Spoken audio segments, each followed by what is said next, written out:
তো গতকাল গেছিলাম বর্ধমান এসআইআর কিছু কাগজ জমা দিতে, কেন আমার পাড়ার একটা ভাগনা এবং একটা চাচাতো ভাই তার এই কাগজগুলো জমা দিতে গেছিলাম।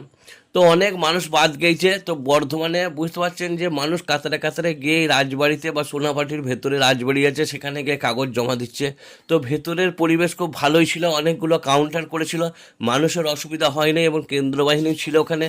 তো আমি ভেতরে ভিডিও করিনি, যেহেতু না আইন লঙ্ঘন করা হবে ওই হিসাবে ভেতরে ভিডিও আমি করিনি। তো বাইরের ভিডিও কিছু আপনাদেরকে দেখাচ্ছি, দেখুন। তো মানুষ বাইরেতে ফর্ম ফিল আপ করতে ব্যস্ত এবং মানুষ এত পেরেশান, ছুটাছুটি, দৌড়াদৌড়ি, এবং দেখতে পাচ্ছেন কেমন ফর্ম ফিল আপ করছে। তো আমি তো বুঝতে পারছি, আমি অনলাইন করছি, বহু মানুষের বহু রকম ভুলভ্রান্তির জন্য হয়তো নাম কাটা গেছে, ডিলিট হয়ে গেছে, অথচ এখানের বাসিন্দা নামের একটু ভুলের জন্য তাকে ডিলিট করে দেওয়া হয়েছে। তো আরও কিছু কিছু সমস্যা দেখলাম, যেহেতু এসটি তারা 2002 সালে কাউকে লিঙ্ক দেখাতে পারেনি, অথচ তারা এখানের বাসিন্দা।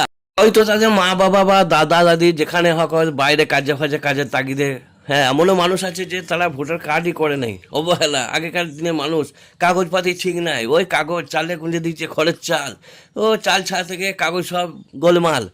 ইয়ে ভাই, আজকে সব পয়মাল, মানে মাল গোলমাল, সব পয়মাল। তো এরকম পরিস্থিতি, ভালো লোক নামের একটু ভুল, 2002 সালে লিঙ্ক আছে, 14 গোষ্ঠী তার আগে লিঙ্ক আছে, তাদের নাম ডিলিট করে দিয়েছে, মানে বুঝতে পারছেন যে কি অবস্থা।